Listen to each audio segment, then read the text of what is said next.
private lunch with Macron. I sat in, as did Larry, for the last 15 or 20 minutes. Very important on both economic issues and national security issues. This morning we had 3 bilats with Japan. The President and Abe just made an announcement with Ambassador Lighthizer on a major trade agreement with Japan. This is a very big deal for e-commerce and agriculture.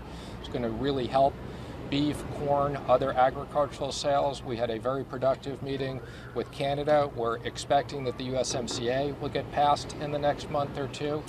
And I was in the economics and trade meeting this morning, 2 hours. You know what? The vibes were good. There are always disagreements. You know, you've got high-powered leaders here, and there may be tactical disagreements, but every single one of them, I'm going to say this again, every single one of those leaders agreed that something's got to be done with China's unfair trading practices. Every single one expressed support on that very key point. So I'm just saying, the contentiousness and the arguments that some people were writing about 24, 40 hours ago are not happening. So but the British Prime Minister specifically said he opposes tariffs. Hold on, one second. Yes, the British Prime Minister said he opposes tariffs. well, again, different people may have different views on tariffs and how we're executing, but we had a terrific meeting with Boris Johnson this morning. He couldn't have been more supportive on there are issues with China. He supports us on these issues with China. And by the way, we're expecting a terrific US-UK trade agreement. This is something Ambassador Lighthizer and his counterpart are going to start working on.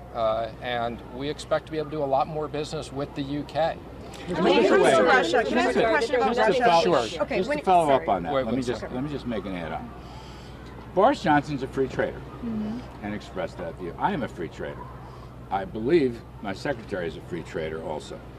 President Trump has said free and fair reciprocal trade. There you go. Tell him the president proposed the three the 3 zeros that surfaced in something I wrote a year ago and wrote it again Saturday. The president repeated it today.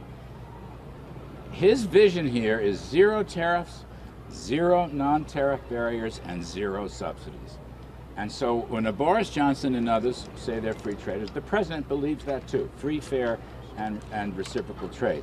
So I know you're trying to find a little bit of room of disagreement with the thing, but I didn't hear a thing this morning from Boris. How can you say you're a free trader in the middle of a trade war? Sometimes, you know, sometimes you got to take some stern Because we don't measures. have free trade with them. That's why. So we do not have free trade. It's a one-way street.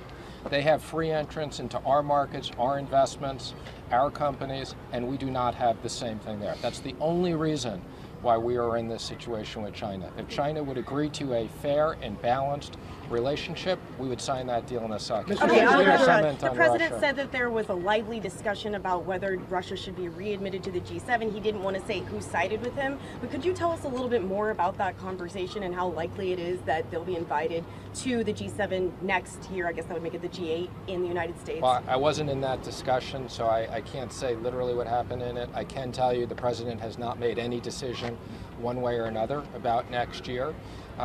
You know, my understanding and speaking to the president, there's a lot of reasons why he thinks it would be important to have Russia sitting here. There are areas of the world that we have shared interests that are important. They're obviously a big nuclear power. We're interested in other arms controlled with them. But there are issues why perhaps we don't want them at the table. So the president hasn't made any decisions on that. The sanctions that you've placed on Iran, there are some reports that the foreign minister has now landed here in Biarritz in order to have some sideline meetings with the G7. Does the president welcome foreign minister Zarif to be here? Would you have a conversation with him? Should he be here? The president has said before that to the extent Iran wants to sit down and negotiate, he would not set preconditions to those negotiations. I'm not going to make any more comments about who's here and who's not here and what conversations may or may not be going on. Mr. Secretary. How is China a national emergency? I understand he hasn't yet declared a national emergency. He could declare a national emergency. I'm not going to go into the legal arguments because we're not yet doing it. So if he decides, how would that apply? Again, I'm not going to speculate about that. He does have those authorities. If for whatever reason he decides in the future to use those, we'll clarify exactly how he uses them in the future. You know, there's nothing wrong, if I may. The president has exhorted this to businesses, and so we have so many private meetings with businesses, with POTUS, Stephen does, I do. Come home to America. We got the best tax system. We got the best regulatory system. It's easy Best place technology. to make money. The best technology in the world. We have advanced technology way ahead of China. Come home. But it's one That's thing what to the export them, president's it's saying. another Come thing home. to order them. He ordered them to look. Again, That's I right. want to be clear. That's He right. ordered them to look. Did you hear We're from any gonna take companies 2 that more. said, yes, we're going to start looking? Yeah, so before this, I've heard to lots of companies who are already looking. There's lots of companies that have already moved back to the U.S., back to other places. So yes, we've already seen a lot of companies move out. Has anything been drawn up? Go ahead. Mr. Secretary, and Larry, if I could just ask you to clarify, does the president have second thoughts, or did he mishear the question? Does he have second thoughts and believe tariffs should be higher, or did he not hear the question? Again, he doesn't have second thoughts about what he's done. If anything, he wanted to clarify if he had second thoughts, it would be to raise the tariffs. And is that something that's really on the table, raising the tariffs? Not at the moment, No. but it's always not at the moment. Okay, but if China retaliates again, that's obviously an option the president would consider. Did he agree? John, John, quickly. Mr. Secretary, during the Bush administration, had some tariffs on China, eventually had to take them off after a period of time because it was really beginning to hurt American business.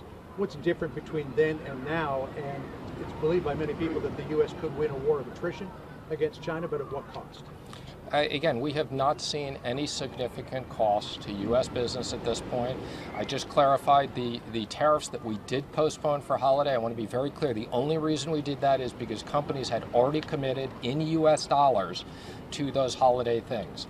So that was the only reason we did that. We have not seen an impact. We do have a exclusion process that Ambassador Lighthizer is running. So to the extent there are some unique circumstances, we have not seen any inflation.